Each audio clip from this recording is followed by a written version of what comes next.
谁能相信2年前月销量随便都能上万的 D 级增程 SUV 标杆理想 L9， 上个月居然只卖出去2100多台。实际上 L7、L8 的销量也都很惨淡。以往说起理想，那一直都是行业竞相学习的榜样，甚至说起新能源汽车的3大件都是冰箱、彩电、大沙发。可最近冰箱、彩电、大沙发的祖师爷理想却也开始为销量发愁了，这是为什么？其实就是理想它没有核心科技。什么是核心科技？就是别人轻易学不来的特点，不一定真的有多强啊，但至少在营销上需要有一个可以拿来大吹特吹的黑科技，可以是独特的底盘调教，可以是靠谱的智驾，也可以是永远压对手一头的动力，但唯独不可能是冰箱、彩电、大沙发。这玩意儿怎么吹？说我的冰箱更凉，我的彩电更亮吗？说到底啊，冰箱、彩电、大沙发这种特点太好复制了。前2年的理想确实风光，因为那时的 C 级插混和增程 SUV 市场竞争还不算激烈。在 L9 刚刚推出的22年 ，D 级插混和增程 SUV 更是完全一片蓝海。这时候的理想围绕着冰箱、彩电、大沙发狠狠地做了一波营销，给大家留下了深刻的印象。各种放着好好的家不回，非得坐在车里打游戏、看电影。当然，营销啊就是这样，换谁都得这么整。但是归根结底，那时的理想能够大卖，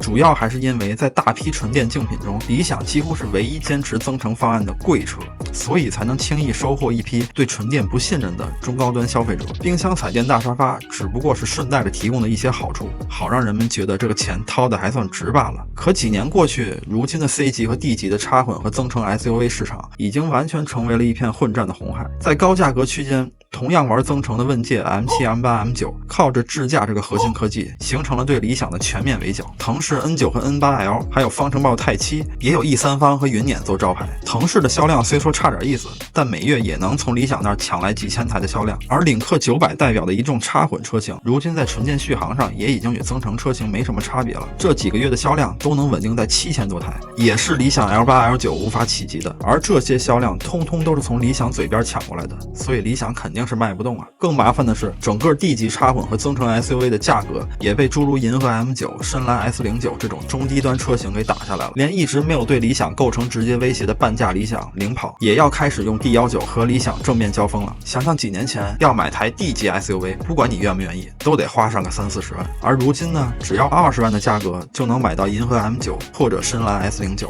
市面上个个都是半价理想，而且凡是做 D 级 SUV 的，也无一例外都学会了理想那套冰箱、彩电、大沙发。那你说，同样都是冰箱、彩电、大沙发，20万和40万的能有多大差距呢？换你会花2倍的价格买理想吗？唯一还能有点用的，可能就是理想的品牌价值了。